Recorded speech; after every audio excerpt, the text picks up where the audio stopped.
राष्ट्रीय पंचायत न्यूज। साल 2019 के 14 फरवरी का दिन पूरे देश के लिए काला दिवस साबित हुआ। इस दिन जम्मू कश्मीर के जम्मू श्रीनगर नेशनल हाईवे पर अवंतीपोरा के पास गोरीपोरा में सीआरपीएफ के काफिले पर आतंकियों ने कार से हमला किया था। पाकिस्तान के आतंकियों के द्वारा किए गए इस हमले में सीआरपीएफ के 44 जवान शहीद हो गए थे। आतंकवादियों की इस कायराना हरकत से हर भारतीय की आंखें नम हो गई थी और इस हमले ने पूरे देश को अंदर से हिलाकर रख दिया था। लेकिन इसका बदला भारतीय सेना पाकिस्तान में आतंकियों के ठिकानों पर सर्जिकल स्ट्राइक कर लिया।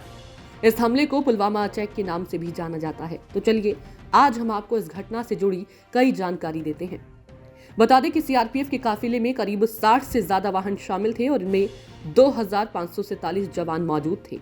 14 फरवरी 2019 के दिन जब सीआरपीएफ का काफिला जम्मू श्रीनगर राष्ट्रीय राजमार्ग पर अवंतीपोरा में गौरीपोरा के पास पहुंचा तो जैश ए मोहम्मद के आतंकियों ने पुलवामा जिले में विस्फोटक से भरी कार ने सीआरपीएफ जवानों की बस से भिड़ाकर निशाना बनाया था। इस कारण जोरदार धमाके में 44 जवान बलिदान हो गए थे। धमाका इतना तेज था कि बस के भी चीथड़े उड़ गए। इस हमले की जिम्मेदारी पाकिस्तान के आतंकी संगठन जैश ए मोहम्मद ने ली थी। पुलवामा हमले के बाद भारतीय सेना और भारत सरकार ने मिलकर आतंकियों को ललकारते हुए देश के प्रधानमंत्री नरेंद्र मोदी ने कहा था कि मैं अपने दिल में वही आग महसूस करता हूं जो आपके अंदर भड़क रही है।